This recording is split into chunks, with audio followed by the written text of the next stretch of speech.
For 25 years, Cheer Savannah was a pillar of the Southern cheerleading world. A program that trained generations of athletes, won national championships, and built a loyal community of parents, coaches, and fans. But in 2025, that legacy came to an abrupt end. In this video, we will dissect the rise, the fall, and the controversies in between. What happened to Cheer Savannah?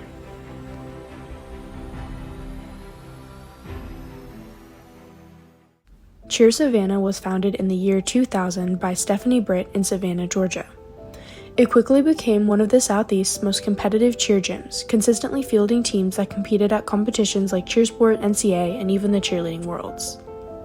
For 25 years, Cheer Savannah has claimed to offer the best Allstar cheerleading and tumbling to Savannah, Pooler, Richmond Hill, Bluffton, and Beaufort in Georgia. They received bids to Worlds for 16 years and were the only local program to ever place in the top 10. Their greatest achievement at the Cheerleading Worlds was placing 6th in 2023 with 2 of their teams.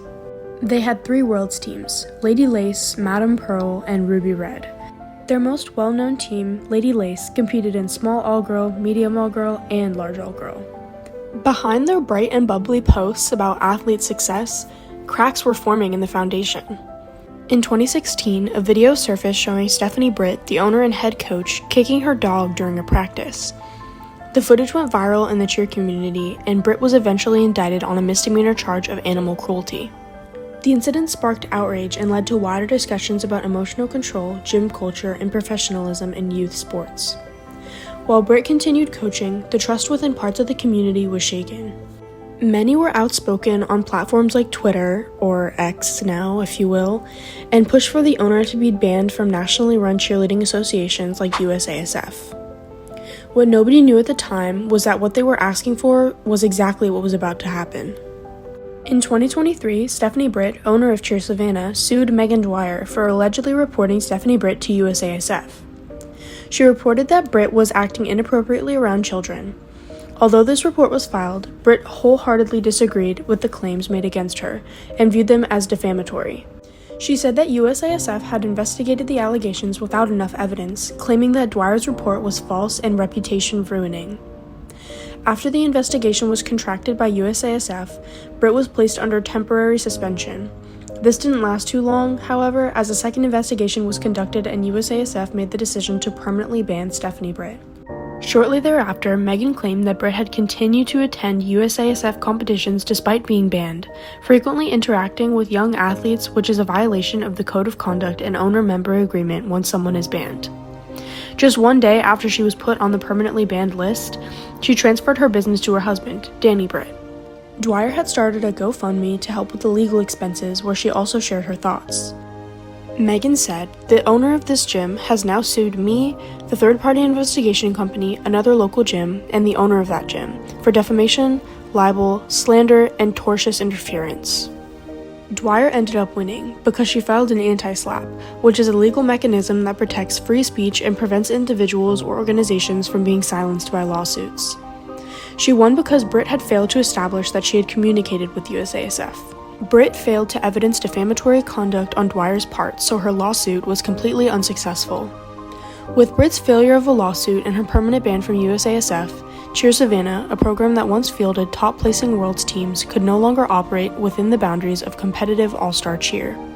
Because reports indicated that Britt continued to be involved with Cheer Savannah, transferring ownership to her husband and appearing at competitions, she violated USASF's policies prohibiting banned individuals from associating with member gyms or athletes. Consequently, Cheer Savannah's USASF membership was revoked, rendering them ineligible to participate in varsity-sanctioned events, including major competitions like NCA and UCA. This loss of eligibility affected the gym deeply. By 2024, rumors circulated that Cheer Savannah was struggling to maintain its teams. Then, in early 2025, the news broke. The gym was closing. The building was being sold to Top Gun, one of the biggest cheer programs in the country, and it would be taking over this space. With Cheer Savannah gone, Top Gun is expanding into Georgia. Their Savannah location marks their 9th gym nationwide, and it is expected to attract new athletes from across the region, as famous cheer coach Adrian Butler announced that he would be running Top Gun Savannah. With Cheer Savannah being bought out only recently, it's still important to ask questions. How does someone like Stephanie Britt, with a documented past of animal abuse and reported inappropriate conduct, continue to operate within the industry for years after the first red flag? How many complaints go uninvestigated? And more importantly, what does it take for action to be taken?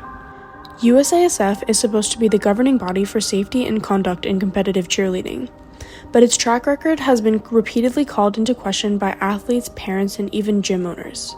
In this case, it took years, multiple allegations, and the involvement of legal systems before Britt was permanently banned, and even then, she was still reportedly present at competitions.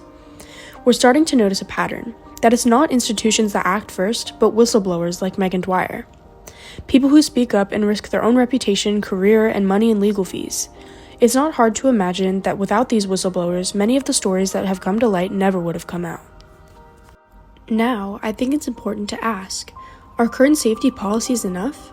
If a gym is found to be violating policies by keeping a banned individual in contact with athletes, shouldn't that trigger an automatic investigation? What's being done to ensure that the policies are applied equally, regardless of a gym's size, success, or varsity affiliation? The Cheer Savannah story isn't just about one gym closing, it's about a culture of silence. It's about how easy it is to rebrand, to reassign, and to reappear without real oversight. It's about the cheer industry's growing pains as it attempts to protect athletes while still being dominated by a handful of major players. Cheer Savannah may be gone, but what happened there should still be remembered. It should still be studied, talked about, and used as a catalyst for reform in the industry we love.